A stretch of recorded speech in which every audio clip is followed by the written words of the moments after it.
Gledat ćete. Velika tragedija u Vinči. Dvoje maloletnika automobilom su uleteli u vodu. Kragujevačka policija rešila je ubistvo.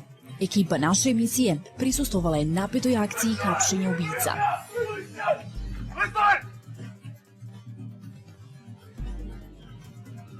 Iz Brazila u Srbiju izručen međunarodni narkobos Goran Nešić Ciga. Ja sam Mašan Lekić, a vi gledate Na mestu zločina. Ovo je vest koja je danas odjeknula Srbijom.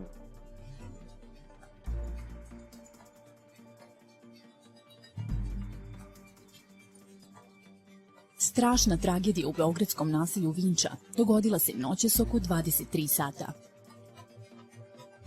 Devojke i mladići sedeli su u kafiću i pile piće.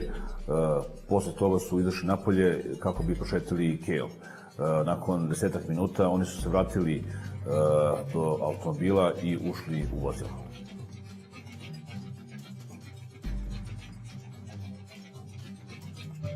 Prema nezvaničnim informacijama, 17-godišnjak koji je nedavno položio vozački ispit, želeo je devojci da pokaže kakav je vozač.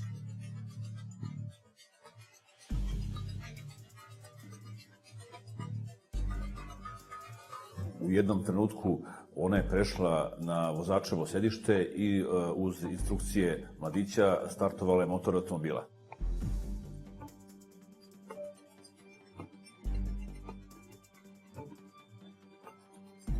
Međutim, želela da ubaci u rikverc, ali je bacila u prvu brzinu i automobil je naglo okrenuo i velikom brzinom brzo se u stvari survao u reku.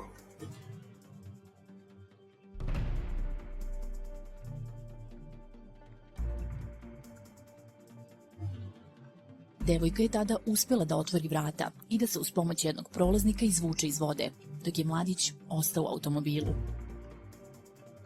Pošto je voda brzo nadirala u automobil, mladić u panici nije uspevao da otvori suvozačeva vrata i tražio je spas na zadnjem sedištu vozila.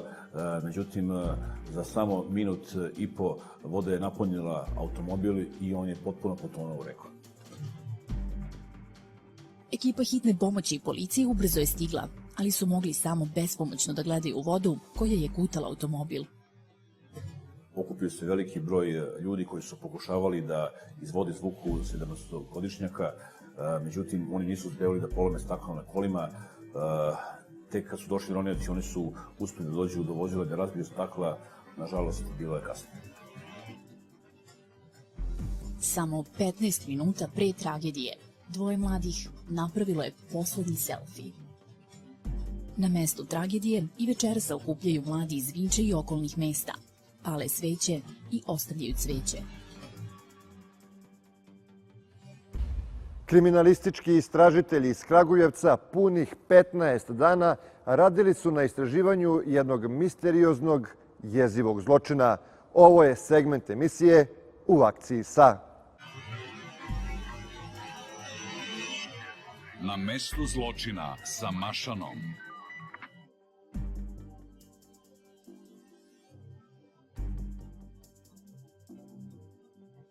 Kragujevac, četvrti grad po veličini u Srbiji. Za bezbednost njegovih građana brine se oko 500 policajaca. Među njima su i inspektori kriminalističke policije koji se susreću sa najtežim oblicima kriminala. Bili smo svedoci najrazličitijih događaja koje poznaje krivično pravno zakonodavstvo naše zemlje. Prvenstveno tu se kao težište aktivnosti javljaju teške telesne povrede sa poznatim i nepoznatim učiniocima. Na sreću i zahvaljujući preventivnom pre svega radu i aktivnostima koje policija sprovodi u Kragujevcu, težih krivičnih dela nema u nekom učestalom obliku. U jednom trenutku pali se alarm na drugom spratu policijske uprave Kragujevac. Svi istražitelji hitno izlaze na teren. Upravo smo dobili dojavu da je u Poskuricama izvršeno krivično delo ubistva od strane nepoznatog lica. Prema početnim saznanjima, žrtva je starosti između 50 i 60 godina i ekipe, uviđajne ekipa i druge ekipe odeljenja kriminalističke policije upućene su na mesto događaja. Idemo da vidimo o čemu se radi. Među inspektorima koji žure ka mestu zločina je i iskusni Branimir Gajić. On je već punih 26 godina u policiji. Svakom krivičnom delu pristupamo hladne glave i moramo da budemo mirni, da ne bi napravili propust nijedan prilikom uviđaja, jer dobro urađen uviđaj je jedan veliki deo rešenog krivičnog dela. Svakom od nas je i izazov kada izlazi na tako malo teže krivična dela, jer tu je prilike da se pokaže znanje i umeće. Da se vidi da sarađujemo jedni sa drugima, da imamo saradnju i sa policijom, uniformisanim delom, što je neophodno da bi se dolazilo do rasvetljavanja krivičnih dela, koje su teška kao što i ovo. Koliko je bitno sad bilo stići na mesto zločina? Veoma je bitno da se brzo dođe na mesto zločina, da bi se skinuli svi tragovi koji mogu vremenom i da se izgube, što materijalni, što biološki. Kući leš muškarca sa prosimom ranog mleka. Niko nije ulazio pre nas, niko.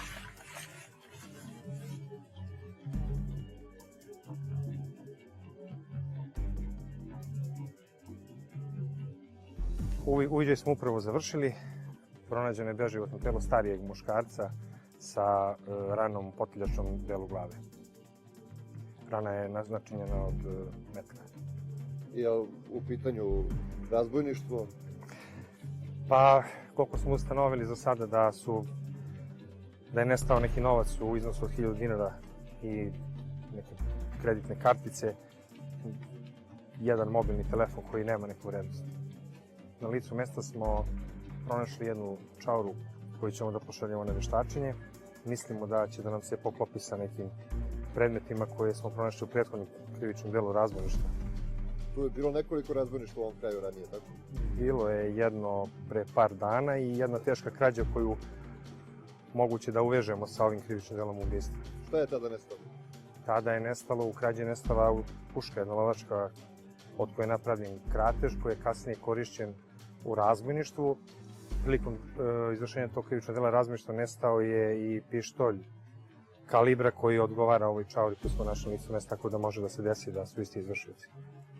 Jedan ili više njih. Ajde ti obiđi komšiluk ovde, vidi da li su nešto primetili, da li neko se pojavljivao ovih dana, a ja onda da odnesemo ovu čauru dole da proverimo da li se poklapa sa onom čaurom iz razbojništva. Važi, znam jer sam u komšiju ovde, baš što se njim pričam. Ajde, važi, kad to završimo da se čujemo i da nastavimo dalje, vidimo šta imamo. Sada istražitelji kreću u ozbiljnu istragu. Ispituju se na desetine ljudi, proveravaju se ugostiteljski objekti, pregledaju snimci sa sigurnosnih kamera.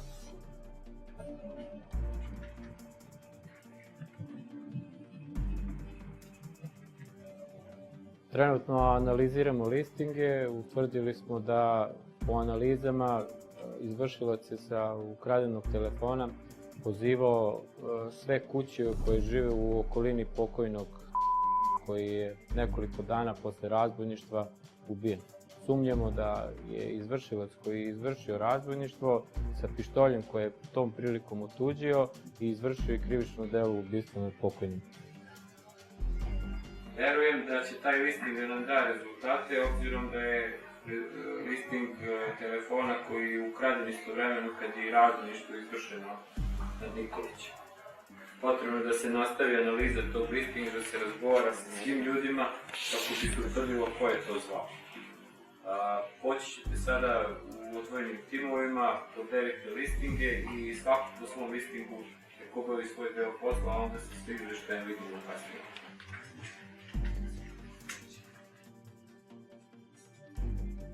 Znači bio je čest posetilac ovde u selu. Inspektori su operativnim radom, koji je danonoćno trajao skoro 15 dana, stigli do bitnih podataka koji su im ukazali na dvojicu mladića. Upravo bi oni mogli biti izvršioci tog gnusnog zločina. Prvo operativne saznanje ukazuju da smo najverovatnije identifikovali izvršioca. U pitanju je lice iz susednog sela koje je radilo kod žrtve najosnovnije poljoprivredne radove. Tu je došlo i do saznanja da žrtva je raniji devizni penzioner i da ima značajna sredstva, te da je motiv svega toga u stvari bio novac. Upućeni ste svi, znate o čemu se radi.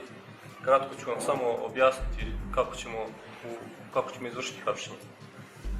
Analizom izjava, listinga, došli smo do bližeg mesta gde se jedan od osumnjičenih nalazi. Kolege već vrše observaciju osumnjičenog, njegovog bližeg mesta kuće, tako da će nam na terenu pokazati i upoznati nas sa svim potrebnim detaljima. Ono što je ovde bitno, radi se o opasnom licu koje se sumnjiči za krivično delo ubistva. Molim vas da preduzmete sve mere opreza. Znači da sad znamo da idemo u naselje Petrovac, u ulicu Dušana Đorđevića. To je ono što sad znamo. A tamo ćemo se na terenu ćemo tamo prikupiti neke bliže i potrebnije informacije.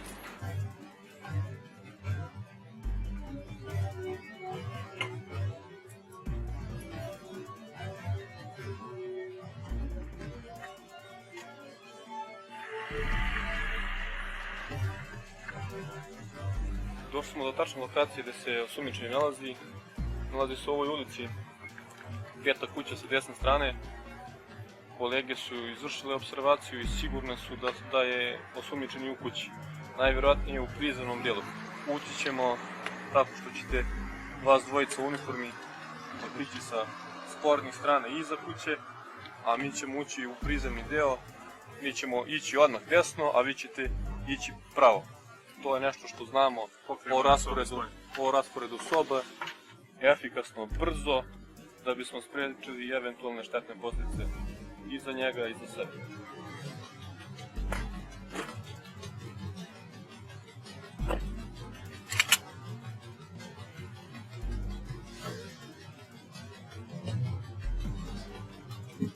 Idemo.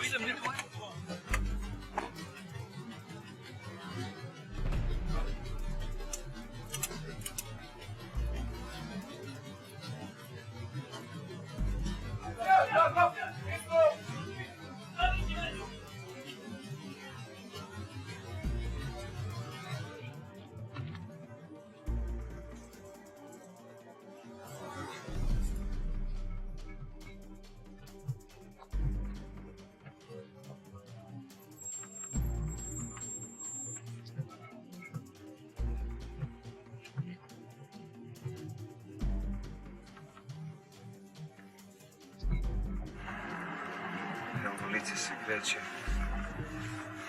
Evo, to je on. Gruža 32-22, lice se kreće ka tebi, vodi računa gde će da uđe u koje dvorište. Imamo ga mi. Nažik, preuzeli smo ga. Skreće u svoju ulicu. Ok, sam je.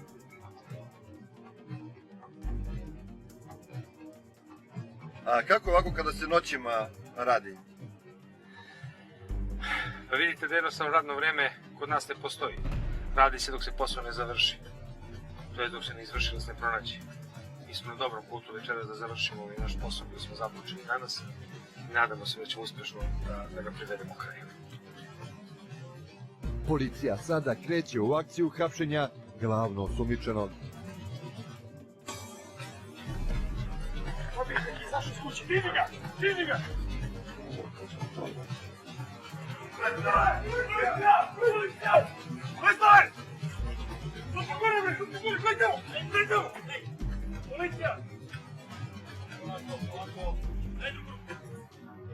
Dakle, posle napornog rada, evo, slučaj je rešen. Tako, kakav je osjećaj uopšte ovako među vama? Pa kao i što ste sami rekli, olakšanje postoji za vrlo kratko vreme, otprilike nekih 13-14 dana. Uspeli smo da rešimo 3 teška krivična dela, pre svega izuzetnim angažovanjem, požrtvovanjem i upornošću u radu u tom periodu. Rešili smo krađu kojom je pribavljen lovačka puška, izvršioci su pronašli lovačku pušku, tu lovačku pušku preradili u kratež, tim kratežom uradili razbojništvo, u toku razbojništva od oštećenog, pored novca, telefona, oduzeli su i pištolj i na kraju tim pištoljem izvršili ubistvo sada pokojnog. Zadovoljstvo je zaista veliko, satisfakcija je svima nama najveća u onom trenutku kada otkrijemo ubicu, uhvatimo izvršioca, odnosno u ovom slučaju ubicu, privedemo pravdi i u tom trenutku sva zadovoljstva su prisutna. Pre nekoliko dana iz Brazila u Srbiju prebačen je čovek koji se u srpskim dosijejima vodi kao opasan narkodiler.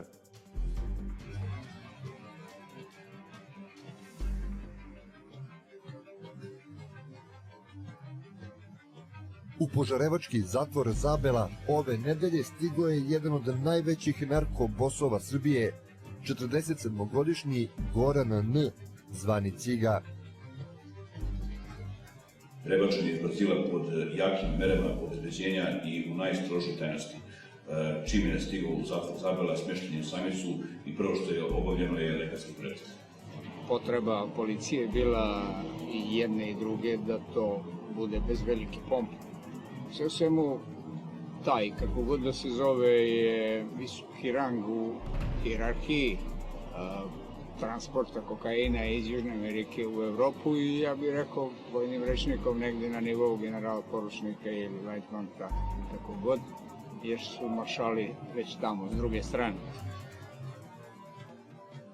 Srbija je raspisala poternicu za tim muškarcem 2001. zbog krijumčarenja 24,5 kg heroina iz Bugarske u Srbiju. Droga je bila namenjena tržištu Srbije, Holandije i Švajcarske. Službe bezbednosti su ga pratili mesecima kako bi utvrdili tajne kanale i njegove veze. Tokom te akcije su privedena i 3 njegova bliska saradnika i kod njih je pronađen heroin. Goran je tada izbegao hapšenje, a istragom je utvrđeno da je heroin nabavio u Turskoj preko kuma, inače Iranca nastanjenog u Beogradu. U javnosti se o Nešiću ništa nije čulo gotovo čitavu deceniju, sve dok 2011. godine nije uhapšen u opsežnoj i velikoj akciji policije nazvanoj Niva. Tom prilikom uhapšeno je čak 30 osoba, kod njih je pronađeno 620 kg droge i gotovo milion evra. U srpskoj javnosti se tada pričalo da je među uhapšenima i jedan srpski narkobos i vođa jednog od beogradskih narkoklanova, ali se ubrzo ispostavilo da to nije tačno. U ovoj velikoj akciji učestvovale su i naše službe za organizovan kriminal, tužilaštvo i policija, kao i američka DEA. Sumnjalo se da Nešić snabdeva gotovo pola Evrope kokainom, a navodno su od njih drogu kupovali i krupni narkobosovi. Ako je zaradio onoliku kaznu tamo u Brazilu, dakle na izvoru ili u okolini izvora kokaina, onda možete misliti koliko je kriv ili dužan u evropskom prostoru. Prema saopštenju brazilske policije, banda koju je osnovao Goran N. delovala je u nekoliko gradova ove države, a tokom akcije zaplenjeno im je 31 objekat, 15 luksuznih vozila, kao i 3 broda. Brazilska policija je izvestila da su oni živeli veoma raskošno, luksuzno i bogato, poput filma Scarface, stanovali su u jednoj ogromnoj vili poput tvrđave, bila je opasana brojnim sigurnosnim kamerama kao i desetinama čuvara naloženih. Mediji su pisali da je GN kokain kupovao direktno od vođa južnoameričkih kartela.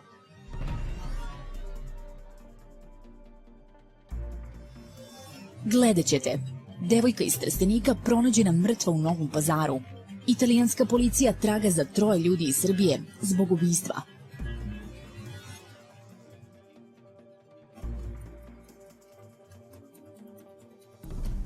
Pre nekoliko dana 26-godišnja Esa iz Trstenika preminula je u Novom Pazaru. Prema nezvaničnim saznanjima, pretpostavlja se da se devojka predozirala heroinom. Ona je bez znakova života dovedena u hitnu pomoć, međutim lekari nisu uspeli da je reanimiraju. Telo devojke prebačeno je na odeljenje za sudsku medicinu, gde će biti izvršena obdukcija, nakon koje će biti utvrđen tačan uzrok smrti. Viši javni tužilac i dežurni inspektor Novopazarske policije izvršili su uviđaj u kući u ulici doktora Tirše, u kojoj se pretpostavlja da se ES predozirala, ali se nisu zvanično oglašavali ovim povodom. U kući je pronađena marihuana, a policija je uhapsila HE, kod kojeg se droga nalazila.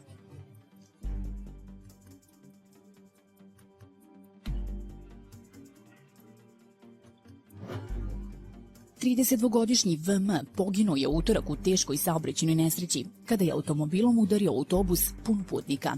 Tom prilikom povređene su i 4 žene koje su se nalazile u autobusu. Do saobraćajne nesreće je došlo oko 7 časova u centru sela Manojlovce kod Leskovca, ispred osnovne škole. Od siline sudara autobus je udario u banderu, a Golf kojim je upravljao nastradali muškarac odleteo je u betonsku školsku ogradu i porušio je. Hitna pomoć i vatrogasci su ga izvukli iz olupine i prevezli u bolnicu, ali nažalost nije mu bilo spasa. Beogradska policija traga za vozačem belog BMW-a, koji je u petak uveče na bulevaru Oslobođenja udario pešaka. Muškarac je sa teškim povredama hitno privezen u urgentni centar, gdje je uprkos borbi lekara preminuo. Kako saznajemo, pešak od sebe nije imao nikakva dokumenta, što policiji trenutno otežava identifikaciju. Za sada je samo poznato da je reč o muškarcu starosti od oko 50 godina, ali se očekuje da njegov identitet bude utvrđen. Saobraćajna nesreća dogodila se kod hrama Svetog Save oko 21 čas, a ustanovljeno je da je pešak pretrčavao ulicu van pešačkog prelaza. Prema nezvaničnim informacijama, njega je prvo oborio automobil Alfa Romeo da bi ga pregazio BMW, čiji se vozač nakon udarca nije zaustavio i produžio je dalje velikom brzinom. Beživotno telo 55-godišnjeg muškarca u lokvi krvi pronađeno je u subotu oko podneva u beogradskom naselju Zvezdara. Leš muškarca primetili su prolaznici, koji su odmah alarmirali pripadnike policije. Prema prvim nezvaničnim informacijama, na telu su bile vidljive povrede glave, kao i ubodne rane po stomaku. U prvi mah se sumnjalo da bi moglo biti reči o ubistvu, ali detaljnijom istragom utvrđeno da je ovaj muškarac najverovatnije sam digao ruku na sebe. Kako saznajemo, u ovom delu Zvezdara uglavnom žive beskućnici i velika je verovatnoća da je nastradali muškarac jedan od njih. 65-godišnji B.I. teško je povređen utorak ujutru u Leskovcu, kada ga je nožem napao sin. Prema nezvaničnim informacijama, ranjeni muškarac je posle ukazane prve pomoći u urgentnom centru Leskovačke bolnice hitno transportovan za Niš. Nalazio se u teškom stanju sa povredom pluća i plućne maramice. Sve okolnosti ovog incidenta utvrdit će istraga koja je u toku. 35-godišnji Milorad Radovanović uhapšen je zbog lažnog predstavljanja i držanja velike količine oružja bez dozvole. Naime, on se više od 10 godina predstavlja kao revizor Srpske pravoslavne crkve i kao zaposleni u Vojno-bezbednosnoj agenciji i Ministarstvu unutrašnjih poslova. Istraga seže i do Radovanovićevih kontakata u samoj patrijaršiji. On je navodno vodio i delegacije kod samog patrijarha i dao je doprinos u izgradnji crkve Svetog Dimitrija na Novom Beogradu, nabavljajući mermer. Ironija je da se ova crkva nalazi preko puta Beogradskog centra Bezbednosno-informativne agencije. Inače, u njegovom stanu su nađeni vojna uniforma i sveštenička mantija. Dalje istraga će utvrditi koliko ima oštećenih u ovom slučaju. Da li prepoznajete muškarca sa fotografije? Pripadnici beogradske policije intenzivno tragaju za njim, zbog sumnje da je izvršio više razbojništava. Mole se građani koji ga prepoznaju sa video snimka i fotografije da obaveste policiju na brojeve telefona 064 521 3436 i 011 279 7459. Italijanska policija raspisala je međunarodnu poternicu za 3 Srba, Oliverom Ristić-Petrović i 2 muškaraca za koje se zna samo da se zovu Dušan i Milan, ali im prezimena nisu poznata. Za osumnjičenog Milana sumnja se da je aktivni ili bivši policajac u Srbiji. Prema pisanjima tamošnjih medija, Olivera Ristić-Petrović inicijator je monstruoznog ubistva svog saradnika u mreži prostitucije, Alda Karlija. Sumnja se da je ubijeni Karli još od 2011. godine blisko sarađivao sa njom i u poslednjih 7 godina pozajmio je čak 240.000 evra, što u gotovini, što u nakitu. S vremena na vreme, Petrovićeva mu je pružala i seksualne usluge za novac i dragulje.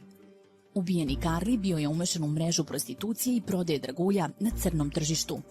Kako saznajemo, umešana je bila i 45-godišnja Ljubica Kostić iz Beograda, koja je početkom januara uhapšena. Troje ubica navodno je trebalo da se 20. decembra prošle godine nađu sa Karlijem u Austriji da bi se dogovorili o primopredaji novca. No, umjesto toga, oni su otišli u Karlijevu kuću i tamo ga ubili pošto su verovali da će Zlatar da ih prevari i uzme novac koji su zajedno deponovali na austrijskom računu.